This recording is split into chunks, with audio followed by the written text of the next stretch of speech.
నాకు చెప్పావు కదా నేను కాముణ్ణి గెలిచానని, నీకు అలవాటు కదా వైకుంఠానికి కూడా వెళ్ళి నారాయణ దర్శనం చేస్తావు, ఉన్నది ఒక్కటే పరబ్రహ్మమైన అన్ని రూపాలుగా చూడటంలో నీకు ఆనందం, అక్కడ మాత్రం ఇలా చెప్పకే, నా దగ్గర చెప్తే చెప్పావు అన్నారు. ఏదో ఇలాగే చెప్తాడు ఈ పెద్ద ఆయన, ఏడు పెద్ద పట్టించుకునేది అనుకున్నాడు. గురువుల మాట తిరస్కరించడం అంటే ఇదే.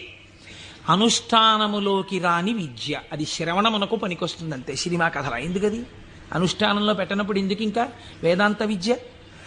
ఇప్పుడు ఆయన బయలుదేరి ఎవరి దగ్గరికి వెళ్ళాడు? ఈయన దగ్గర నుంచి ఆయన దగ్గరికి వెళ్ళేటప్పుడు మధ్యలో తండ్రి గారు సృష్టికర్త దగ్గరికి వెళ్ళాడు. ఎవరు అసలు కాముణ్ణి గెలిచాడో ఆయన దగ్గరికి వెళ్ళి నీతో నేను ఈక్వల్ స్టేటస్ పొందానని చెప్పడం సంతోషం. అందులో ముందు శివుడి దగ్గరికి వెళ్ళాడు, తర్వాత నాన్నగారికి చెప్దాను లేని తండ్రి గారి దగ్గరికి వెళ్ళాడు. ఈ మాట నువ్వు శ్రీమన్నారాయణుడికి చెప్పకేం వైకుంఠంలో అన్నదాన్ని అసలు లక్ష్యమే పెట్టలేదు. అందుకని బ్రహ్మగారి దగ్గరికి వెళ్ళి ఈ మాట అడగలేదు. ఎందుకండి శివుడు ఇలా అన్నాడు అని